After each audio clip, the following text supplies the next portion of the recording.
والصلاة والسلام على سيد الرسل وخاتم الأنبياء.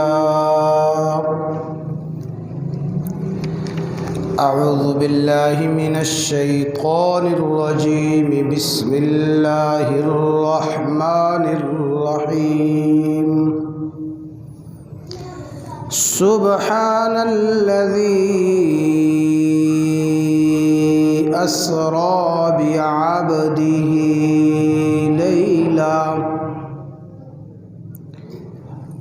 أسرى بعبده ليلا من المسجد الحرام إلى المسجد الأقصى الذي باركنا حوله لنريه من آياتنا. وقال الله تعالى: لقد رأى من آيات ربه الكبرى. وقال: أفتمارونه على ما جرى لقد رأى من آيات ربه الكبرى. صدق الله العظيم. إن الله وملائكته يصلون على النبي يا أيها الذين آمنوا صلوا عليه وسلموا تسلیما. دروشی پڑھ لیں. اللهم صل على محمد وعلى آل محمد كما صليت على إبراهيم وعلى آل إبراهيم إنك حميد مجيد. اللهم بارك على محمد وعلى آل محمد كما باركت على إبراهيم وعلى آل إبراهيم إنك حميد مجيد.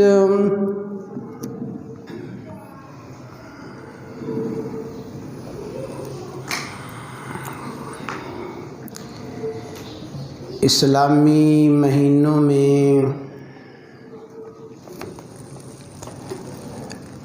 ماہ رجب گزر رہا ہے.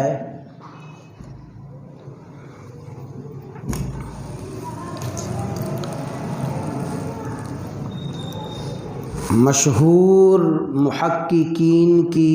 تحقیق کے مطابق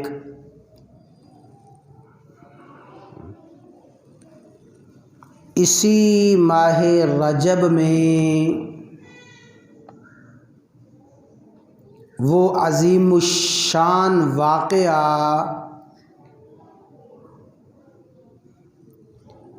جو اللہ تبارک و تعالی کی قدرت کا اظہار بھی ہے، رسول اللہ صلی اللہ علیہ وسلم کا عظیم الشان معجزہ بھی ہے. وہ محیر العقول واقعہ جو بے مثل و بے مثال ہے، یعنی سفر معراج کا واقعہ مشہور اقوال کے مطابق اسی رجب کے مہینے میں پیش آیا.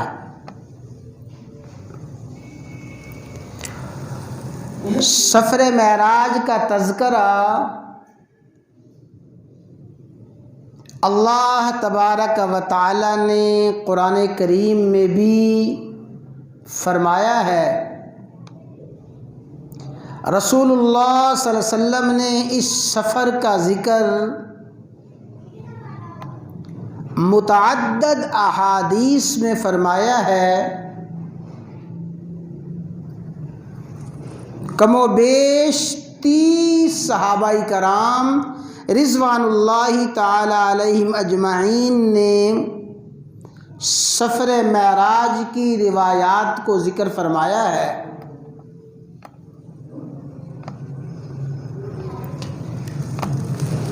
سفر معراج کو رسول اللہ صلی اللہ علیہ وسلم نے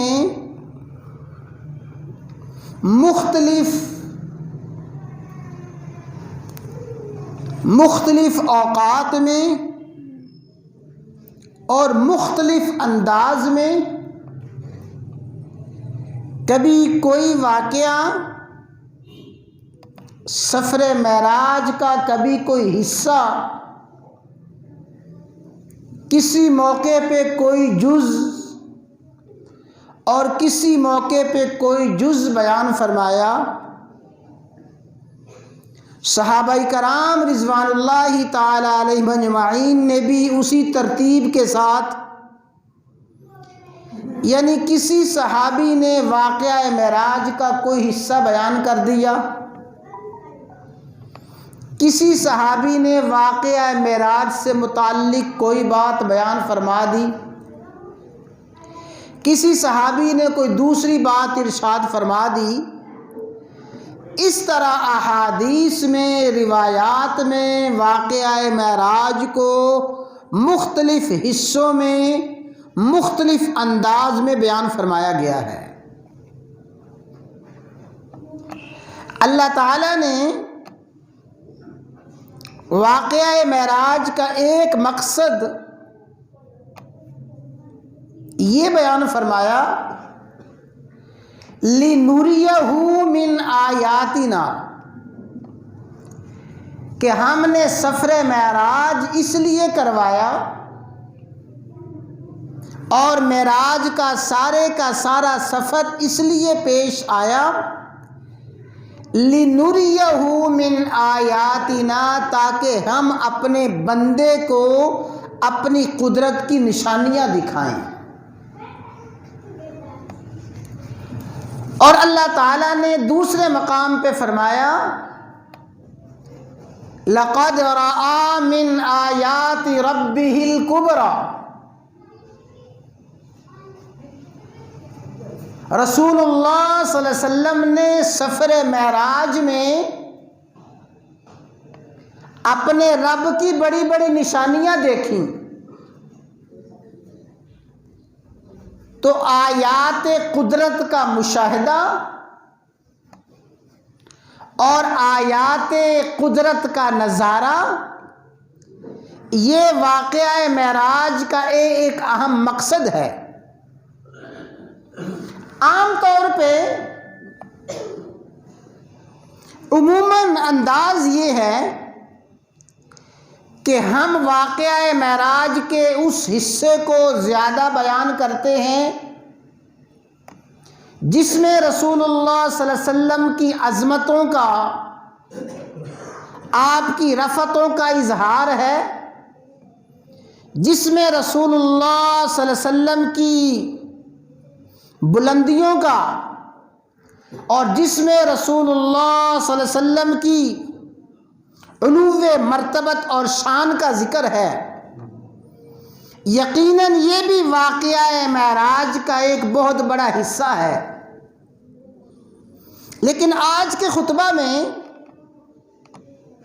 واقعہ معراج کے ضمن میں جو میں عرض کرنا چاہتا ہوں وہ رسول اللہ صلی اللہ علیہ وسلم کے مشاہدات ہیں جو آپ کو سفر معراج کے دوران کروائے گئے، مختلف چیزیں آپ کو دکھائی گئیں اور مختلف اعمال کے مختلف نتائج رسول اللہ صلی اللہ علیہ وسلم کو مشاہدہ کروائے گئے۔ وہ اعمال جن اعمال کا تعلق ثواب اور عقاب کے ساتھ بھی ہے، وہ اعمال جن اعمال کا تعلق اللہ تبارک و تعالیٰ کی گرفت کے ساتھ، اللہ تعالیٰ کی پکڑ کے ساتھ ہے،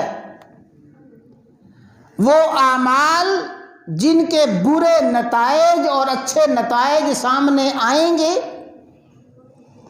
رسول اللہ صلی اللہ علیہ وسلم نے سفر معراج میں ان مشاہدات کو بڑی تفصیل کے ساتھ بیان فرمایا ہے، اور میں سمجھتا ہوں کہ یہ سفر معراج کا حصہ ہماری اصلاح سے متعلق ہے۔ اس سفر معراج کے حصے میں مجھے اور آپ کو فکر مند کیا گیا ہے، تو آج کے خطبہ میں اسی مشاہدات کو کچھ عرض کروں گا۔ رسول اللہ صلی اللہ علیہ وسلم نے ارشاد فرمایا کہ سفر معراج میں مجھے کچھ لوگ دکھائے گئے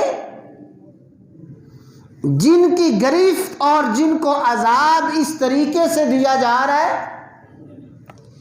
کہ ان کے ہونٹ اور ان کی زبانیں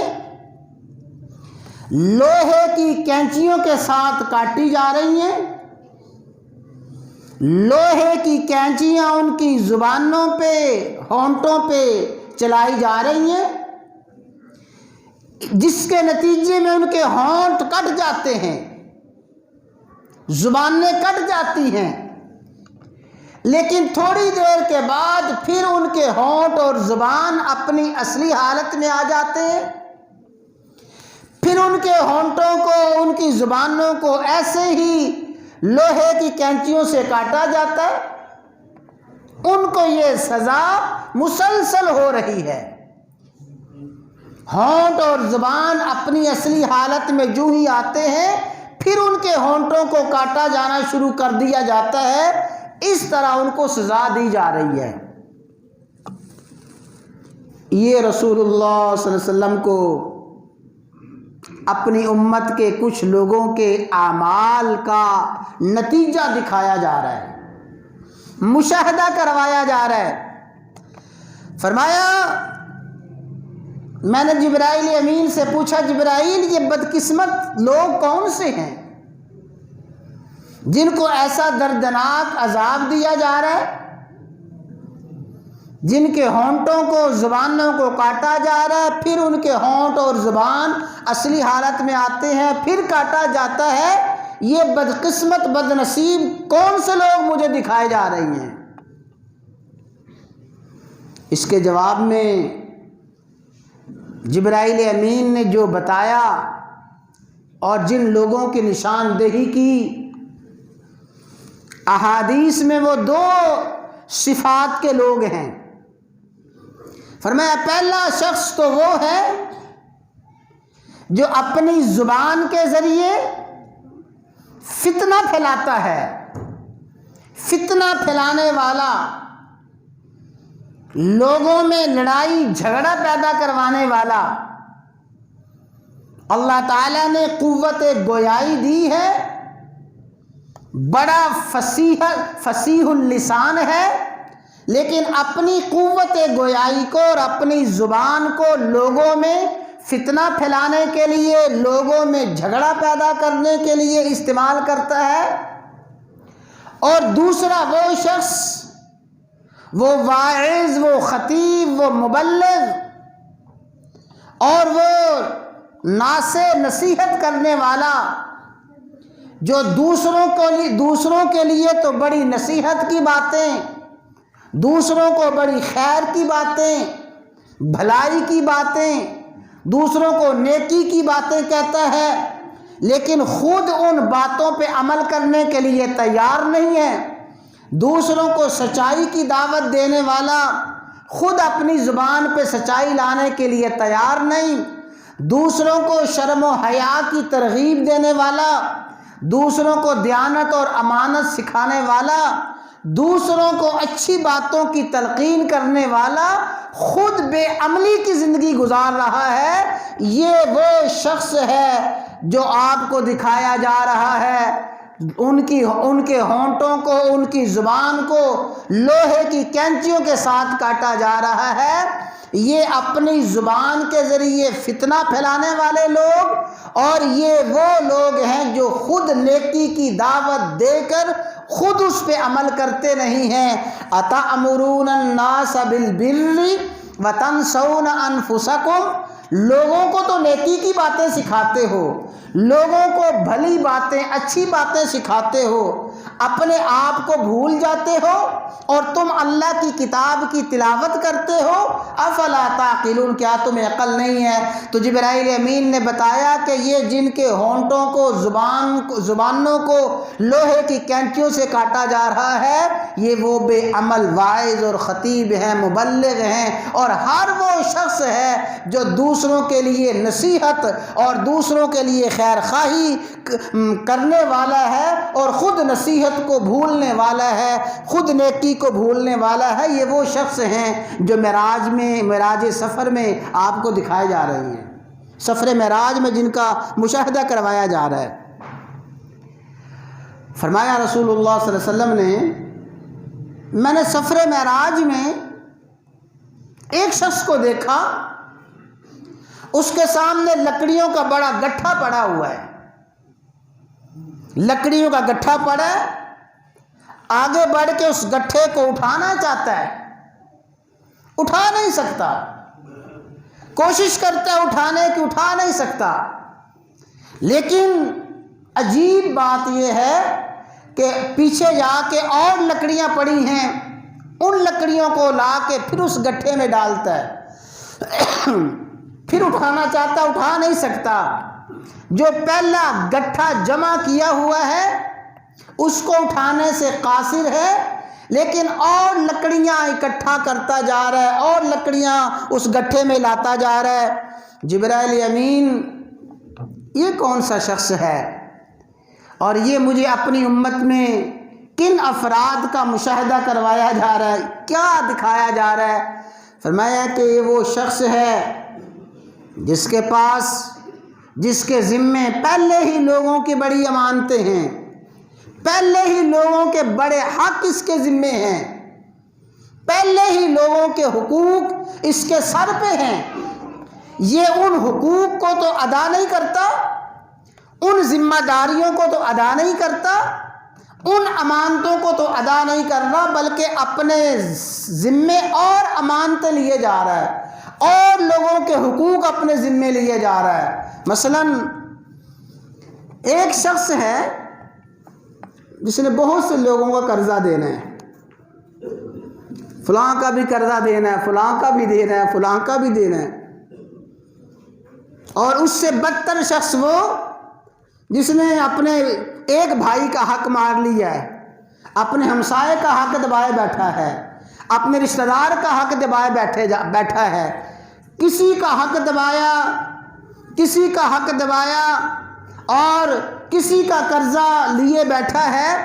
اس کو وہ حقوق ادا کرنے کی فکر تو ہے نہیں ہے، اور لوگوں کے حقوق اپنے ذمے لیتا جا رہا ہے۔ فرمایا یہ وہ شخص ہے کہ جس کے پاس لکڑیوں کا گٹھا، وہ گٹھا تو اٹھا نہیں سکتا، اور حقوق اپنے اوپر لیے جا رہا ہے۔ اپنا مشاہدہ کریں، اپنے گریبان میں جھانک کے دیکھیں، اپنے ارد گرد دیکھیں، ہمارے معاشرے میں کتنے لوگ آپ کو مل جائیں گے حق پہ حق دباتے جا رہے ہیں، ظلم اور زیادتی کے ذریعے لوگوں کے حقوق، ان کی حق تلفی کرتے جا رہے ہیں، ان حقوق کو ادا کرنے کا فکر تو ہے نہیں، اور حقوق اپنے ذمے لیے جا رہے ہیں۔ فرمایا رسول اللہ صلی اللہ علیہ وسلم نے، میں ایک ایسی جگہ سے گزرا، میں نے دیکھا ایک بہت بڑا بیل ایک پتھر میں سے نکلتا ہے، ایک پتھر سے ایک بیل نکلتا ہے، اور بیل نکل کے پھر واپس اسی پتھر میں گھسنا چاہتا ہے، پتھر میں سے نکل تو آیا ہے، پھر اس پتھر میں گھسنا چاہتا ہے، بڑی کوشش کرتا ہے پتھر میں گھس جائے، لیکن گھس نہیں سکتا۔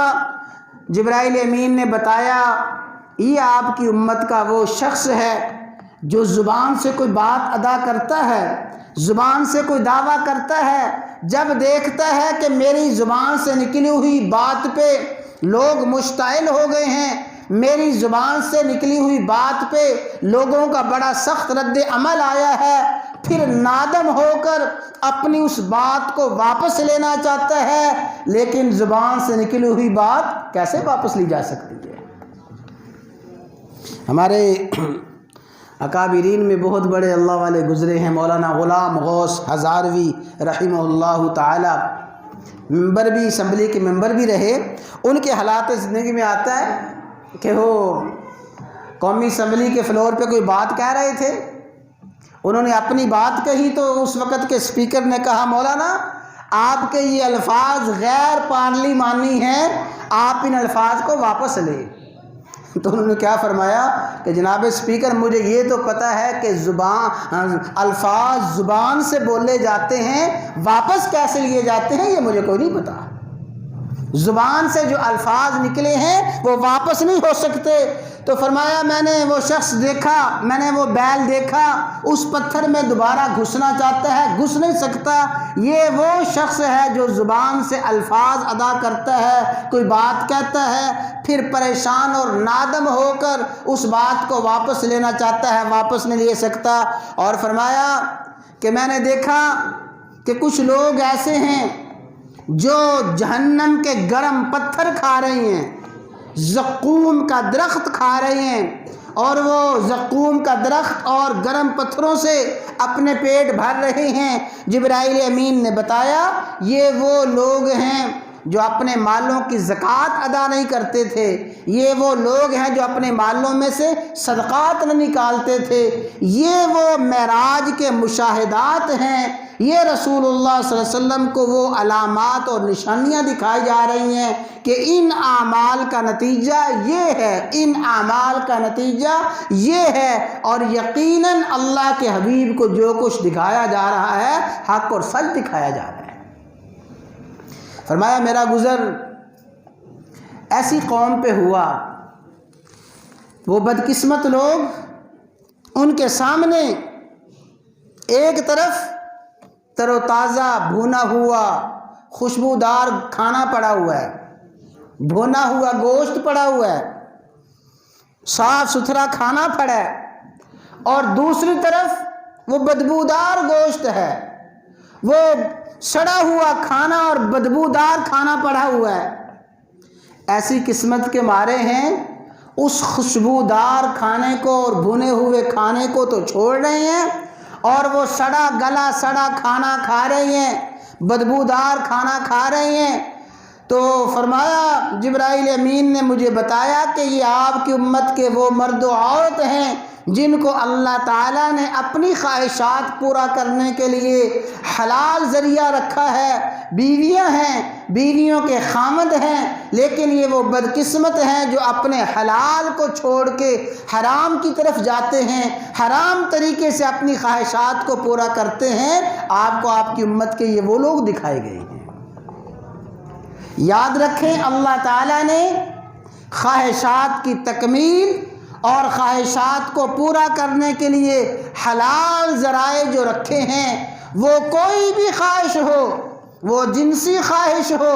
وہ کھانے پینے کی خواہش ہو، محبت کی خواہش ہو، خواہشات کی حصول کے اور خواہشات کی تکمیل کے جو حلال راستے ہیں، جو شخص حلال راستوں کو چھوڑ کے حرام طریقوں کو اختیار کرتا ہے، اللہ کے حبیب نے فرمایا یہ وہ لوگ ہیں جن کے سامنے تازہ کھانا پڑا ہے، وہ تازہ کھانا چھوڑ کے بدبودار اور سڑا ہوا کھانا کھا رہے ہیں۔ آپ کی امت کے لوگ یہ ایسے ہی دکھائے گئے ہیں۔ اور رسول اللہ صلی اللہ علیہ وسلم نے ارشاد فرمایا میں نے کچھ ایسی بھی قسمت والے لوگ دیکھے اور ایسے خوش قسمت لوگ دیکھے، صبح کے وقت وہ زمین میں بیج ڈالتے ہیں، صبح کے وقت بیج ڈالا، شام ہوتے ہی ساری کی ساری فصل تیار ہے، صبح بیج ڈالتے ہیں اور شام کو اپنی فصل کو کاٹ لیتے ہیں۔ اللہ کے حبیب نے پوچھا جبرائیل یہ کون ہے؟ فرمایا یہ آپ کی امت کے وہ لوگ ہیں جو اللہ کے لیے ہجرت کر جاتے ہیں، اللہ کے لیے اور اللہ کی رضا کے لیے اپنے علاقوں کو اور دین کے لیے، اسلام کے لیے اپنے وطن کو چھوڑ جاتے ہیں، ہجرت کر جاتے ہیں، جہاد کرتے ہیں۔ یہ وہ لوگ ہیں تھوڑا سا عمل کرتے ہیں اور اس عمل کا نتیجہ اللہ تبارک و تعالیٰ ان کو فوراً عطا فرما دیتے ہیں، فوراً اللہ تعالیٰ اس کا نتیجہ عطا فرما دیتے ہیں۔ یہ مہاجرین لوگ ہیں اور اللہ کے راستے میں جہاد کرنے والے لوگ ہیں۔ تو حضرات گرامی، یہ وہ مشاہدات تھے اور یہ وہ نشانیاں تھیں جو رسول اللہ صلی اللہ علیہ وسلم کو معراج کے سفر میں دکھائی گئیں، اور حضور نبی کریم علیہ الصلاۃ والسلام نے ان مشاہدات کو تفصیل کے ساتھ بیان فرمایا۔ جیسے میں نے عرض کیا کہ واقعہ معراج میں حضور نبی کریم علیہ الصلاۃ والسلام نے مختلف جزیات کو بیان فرمایا ہے۔ کہیں آپ نے کوئی بات بیان فرما دی، کہیں کوئی بات بیان فرما دی، کسی صحابی نے کوئی بات نقل کی، دوسرے صحابی نے کوئی بات نقل کی، اور اس طرح واقعہ معراج کو مختلف حصوں میں احادیث میں بیان فرمایا گیا ہے۔ تو آج کے خطبہ میں میں نے یہ چند مشاہدات معراج عرض کیے ہیں، اور معراج کے حوالے سے انشاءاللہ جو باتیں احادیث میں ہیں عرض کی جائیں گی۔ دعا ہے اللہ تعالیٰ ان مشاہدات سے مجھے آپ کو عبرت حاصل کرنے کی توفیق عطا فرمائے۔ حضور نبی کریم علیہ الصلاۃ والسلام نے جو نشاندہی فرمائی ہے، اللہ تعالیٰ مجھے اور آپ کو اس کا فکر پیدا کرنے کی توفیق عطا فرمائے۔